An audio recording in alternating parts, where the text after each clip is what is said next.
Hey friends, my name is Waldo, and today we're gonna take a look at how we can stabilize our camera footage right in OBS.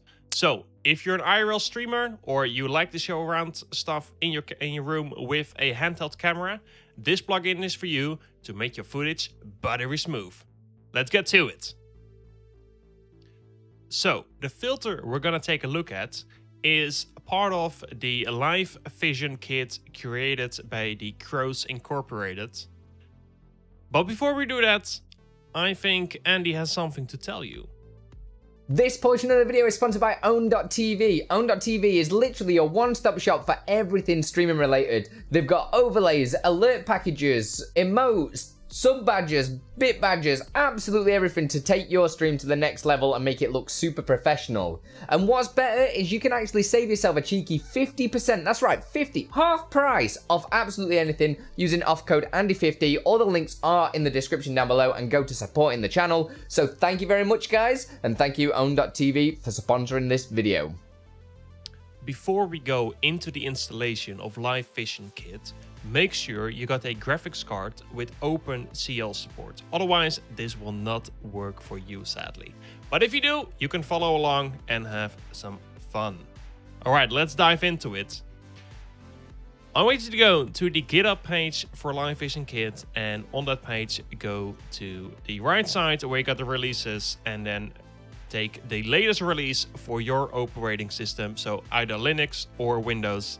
And if you want to, they also have a handy installation guide to follow along, but it's rather easy for my case. It is Windows, so let's get that downloaded.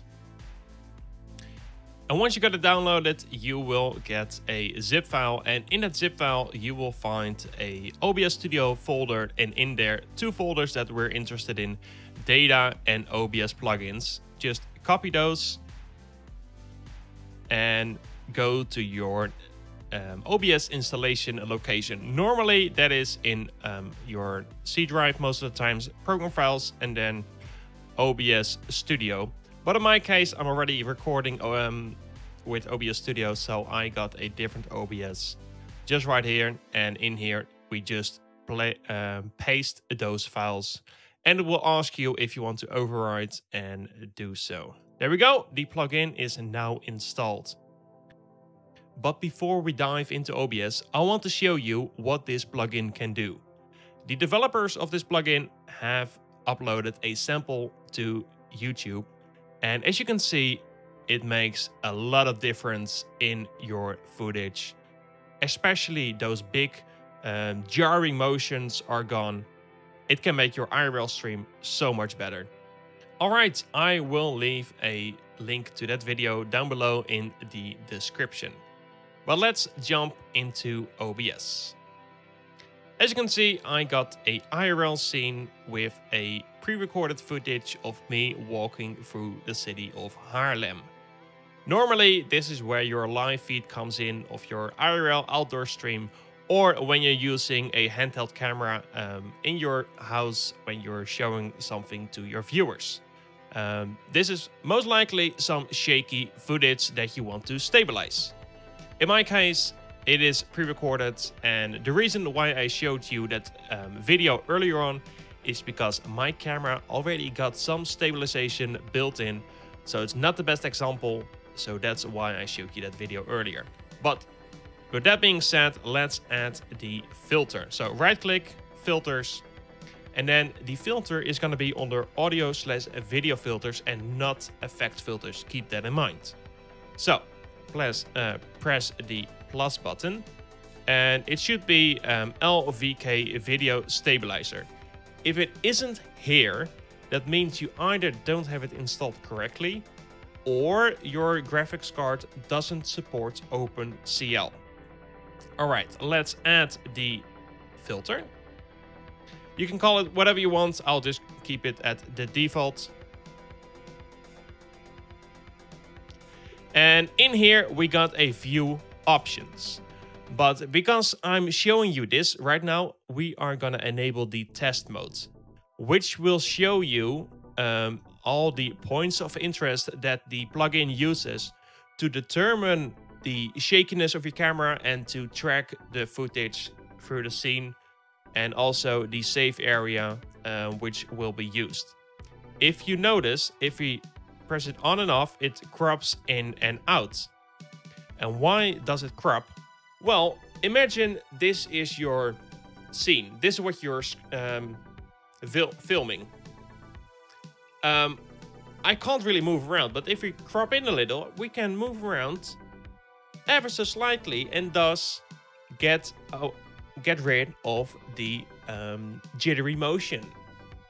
And that's why we need a little bit of a cropping. So we got a few options. First up, we got the smoothing radius. This is how many past and future frames will be used in order to calculate the motion, and thus how much of a counter motion needs to be applied to your video. But a computer can't time travel. So the more frames that are being used, the more delay is being added to your video. But that doesn't really matter if this is the only video that you're currently capturing, because both the video and audio will be delayed the same amount. And you got a smoother video in the end. And as you can see, if I up the amount of smoothing frames, you will see the stream delay going up as well, giving you an indication of what the actual delay is. Next up, we got the crop. We already touched upon this a little bit earlier, but in here you can define how much you want to crop in. So normally, if you have a camera that is semi-stationary but just has a little jitter in it, you have enough with a 2, 3 or 4% crop, because you only are stabilizing like really small motion, so you don't really need a big crop. But if you're walking and you got a big swing, you might need something between 8, 10, maybe 12. But do realize the more you crop, the more actual footage you are losing on the sides. It will be smooth, it will be able to get larger motions to be stabilized, but you will lose some information on the sides. And lastly, we got the motion model. It's either homography or affine, and the difference is that homography has 8 directions or 8 degrees of freedom to accurately warp the frame to keep it stable, and affine only uses 4. In most cases, homography is the best one, but affine is a little bit more performant in some cases. So keep that in mind. Alright, that's everything you need to know to stabilize your footage right inside of OBS with the Live Vision Kit. I want to thank these peeps for the support of Andy's channel. And if you want to see more of me, you can find me over at twitch.tv/WallerandFriends. And as long as Andy is still moving house, I'm here to keep you up to date. Alright, I'll see you later. Goodbye.